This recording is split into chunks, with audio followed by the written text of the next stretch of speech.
Hey guys, welcome to the Comrade Learning Lab. Comrade Learning Lab में आपका स्वागत है। आज हमारे जावा स्क्रिप्ट के सीरीज का लेक्चर 3 है, जिसमें हम देखेंगे बेसिक्स ऑफ जावा स्क्रिप्ट। इससे पहले वाले लेक्चर में हमने देखा था कि जावा स्क्रिप्ट क्या होता है, उसके इंट्रोडक्शन पे हमने चर्चा किया था। आज का हमारा टॉपिक है बेसिक्स ऑफ जावा स्क्रिप्ट। तो चलिए स्टार्ट करते हैं। JavaScript is a programming language. Programming बोलने का मतलब है कि वैसा लैंग्वेज जिसमें डिसीजन लेने की कैपेबिलिटी होती है, जो डिसीजन मेकिंग पावर को अप्लाई करता है अपने लैंग्वेज में, तो जिसमें जो डिसीजन ले सकता है। ठीक है। JavaScript statement are separated by semicolon. जैसे कि अगर आप सी प्लस प्लस या जावा से फैमिलियर हैं तो देखे होंगे कि जितने भी स्टेटमेंट रहते हैं उसके हम सेमी कोलन से टर्मिनेट करते हैं। उसी प्रकार जावा स्क्रिप्ट को भी हम सेमी कोलन से टर्मिनेट करते हैं। ठीक है। JavaScript statement are compose of values, operator, expression, keywords and comments. JavaScript के जो स्टेटमेंट होते हैं वो कंपोज होते हैं वैल्यूज, कुछ वैल्यूज होगी, कुछ ऑपरेटर्स होंगे, कुछ एक्सप्रेशंस होंगे, कुछ कीवर्ड एंड कुछ कमेंट्स होंगे। ठीक है।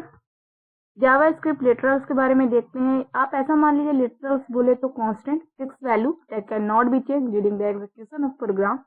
यानी कि ये फिक्स वैल्यू होता है, इसका वैल्यू चेंज नहीं होता है एग्जीक्यूशन के दौरान प्रोग्राम के। जैसे कि 4.76 that is a number, 678 that is a number. High जो है वो स्ट्रिंग है, ठीक है, जो डबल कोट से हम इसे डिफाइन करते हैं।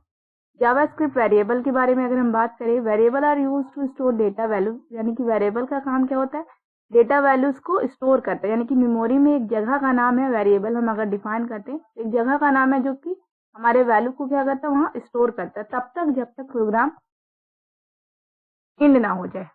ठीक है। The var keyword is use to declare the variable. यानी कि जावा और सी प्लस प्लस के तरह इंट, कैट, डेटा टाइप, ये सब इसमें हम नहीं देख रहे। अभी हम बात कर रहे हैं वेर कीवर्ड, जो कि वेरिएबल हम बनाते हैं वेर कीवर्ड की मदद से। वेर इक्वल टू 3 ये नंबर है, इंटीजर नंबर है। ये डायनेमिकली वैल्यू के हिसाब से पता चल जाता है, जब हम डायनेमिकली ये डिसाइड कर लेता है ये कौन सा वेरिएबल है किस डेटा टाइप का। ऑपरेटर्स के बारे में अगर हम चर्चा करेंगे, operators are use to manipulate data and give data as result. यानी कि ये क्या करता है, मैनिपुलेट करता है डेटा को और कुछ रिजल्ट प्रोवाइड करता है। 3 + 5, 3 and 5 that is operand. Plus जो है वो हमारा ऑपरेटर है, 2 और 3 ये ऑपरेंड है, एस्ट्रिक जो है वो हमारा ऑपरेटर है। x equal to 3 equal to जो है वो हमारा ऑपरेटर्स है, और 3 जो है वो हमारा ये ऑपरेंड है, x हमारा वेरिएबल है। ठीक है। जावा स्क्रिप्ट एक्सप्रेशन की अगर हम बात करेंगे तो an expression is a combination of values, variable, operators which computes to a value. यानी कि जावा स्क्रिप्ट का एक्सप्रेशन वैल्यूज से बनता है, वैल्यूज, वेरिएबल एंड ऑपरेटर की मदद से हम जावा स्क्रिप्ट के एक्सप्रेशन को बनाते हैं। किसी भी एक्सप्रेशन को बनाने के लिए वो तीनों चीज जरूरी है, कोई भी लैंग्वेज में अगर आप देखेंगे तो। जावा स्क्रिप्ट कीवर्ड्स के बाद अगर हम देखेंगे तो var is a keyword. Var हम जिसे वेरिएबल डिसाइड कर रहे बना रहे हैं तो वो हमारा क्या है, कीवर्ड है। As of now there are 63 keyword in JavaScript. JavaScript comment के बारे में अगर हम देखेंगे तो सिंगल लाइन कमेंट अगर हम यूज करेंगे किसी भी लैंग्वेज में, अगर जावा की बात करें तो आप देखेंगे या सी प्लस प्लस की, सिंगल लाइन कमेंट के लिए डबल स्लैश का यूज करते हैं, और मल्टीपल लाइन कमेंट के लिए स्लैश देके एस्ट्रिक और स्लैश देके एस्ट्रिक, स्लैश देके एस्ट्रिक या फिर स्लैश देके एस्ट्रिक क्या करते हैं, कमेंट को बंद करते हैं। जो कमेंट होता है वो इग्नोर हो जाता है हमारे एग्जीक्यूशन के दौरान। यानी कि अगर आप कुछ अपने प्रोग्राम में कमेंट लिख रहे हैं तो वो उसे इग्नोर कर देता है, उसे एग्जीक्यूट नहीं करता। आइडेंटिफायर नेमिंग रूल के बारे में देखेंगे कि JavaScript the first character must be letter, underscore और डबल स्लैश। यानी कि अगर आप वेरिएबल का नाम या फंक्शन का नाम अगर डिसाइड करना चाहते हैं, बनाना चाहते हैं, तो आपका पहला जो लेटर होगा, फर्स्ट कैरेक्टर होगा, वो लेटर हो सकता है, अंडरस्कोर हो सकता है या डॉलर साइन हो सकता है। सबसिक्वेंट कैरेक्टर में भी लेटर, डिजिट, अंडरस्कोर और डॉलर साइन। ठीक है। तो इसे हम कोडिंग के जरिए देखते हैं। ये हमारा HTML फाइल बना हुआ है, जिसके अंदर हम क्या करें, जावा स्क्रिप्ट फाइल को लिंक करवा रहे हैं src एट्रीब्यूट की मदद से। ये जो हमारा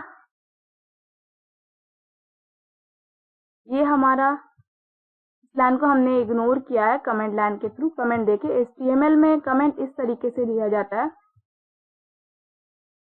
जावा स्क्रिप्ट में तो अभी हमने देखा ही कि double slash, single line comment के लिए डबल स्लैश का यूज करते हैं। अब हम देखते हैं कि कुछ वेरिएबल बना के वेर x बराबर 3 और हम क्या करते हैं x की वैल्यू को प्रिंट करवाते हैं।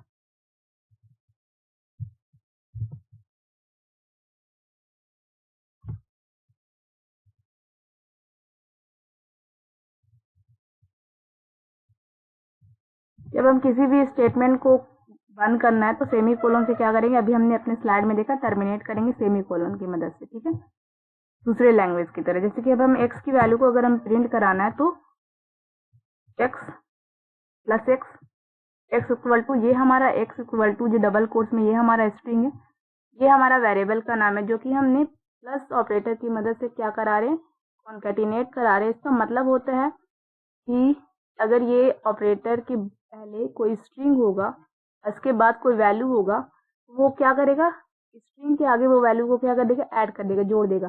अगर आप जावा से फैमिलियर है तो इस लाइन को आसानी से समझ। अब हम इसे रन कराएंगे तो देखते हैं कि क्या हमारा आउटपुट देगा। x की वैल्यू 3 बता देगा,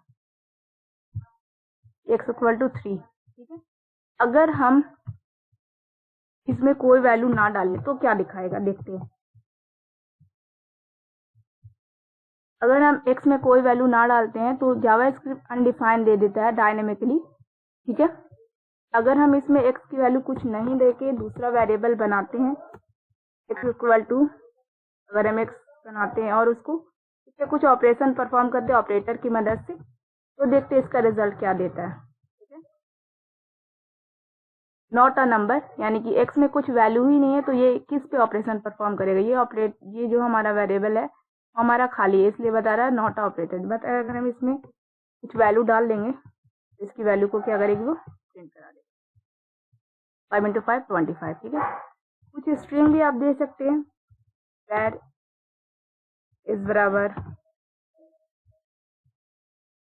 आई सेमीकोलन से टर्मिनेट, और यहाँ पे आप क्या कर दीजिए, s प्लस एक्स लिख दीजिए, यानी यहाँ पे क्या आउटपुट देगा हमारा, हाई, और x की वैल्यू को वो प्रिंट करा देगा। देखते हैं हम, देखिए हाई 25, ये ऑपरेशन परफॉर्म करा, हाई हमारा मैसेज प्रिंट करा, देन x की वैल्यू को प्रिंट करा दिया।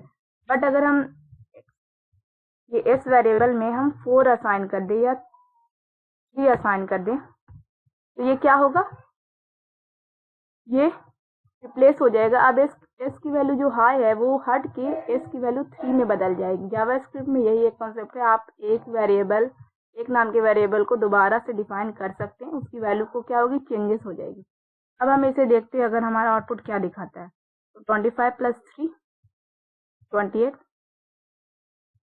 तो ये था जावास्क्रिप्ट के कुछ बेसिक्स, सिंटैक्स रूल, जावास्क्रिप्ट क्या होता है ये आपको पता है, कुछ लिटरल्स, कुछ वेरिएबल्स, कुछ ऑपरेटर्स, कुछ एक्सप्रेशन और कमेंट, ये हमने देखा। और आइडेंटिफायर नेमिंग रूल को अगर हम बात करें तो आइडेंटिफायर नेमिंग रूल में हमने बताया कि अगर किसी वेरिएबल या फंक्शन का नाम आप लेटर या अंडरस्कोर या $साइन से बनाते हैं, पहला कैरेक्टर उसका ये होना चाहिए। तो आई होप आपको ये वीडियो पसंद आया होगा। अगर आपको ये वीडियो पसंद आया तो प्लीज़ हमारे चैनल को सब्सक्राइब करें, हमारे वीडियो को लाइक करें और अपने दोस्तों के साथ शेयर करें। मिलते हैं नेक्स्ट वीडियो में। Thanks for watching, have a nice day.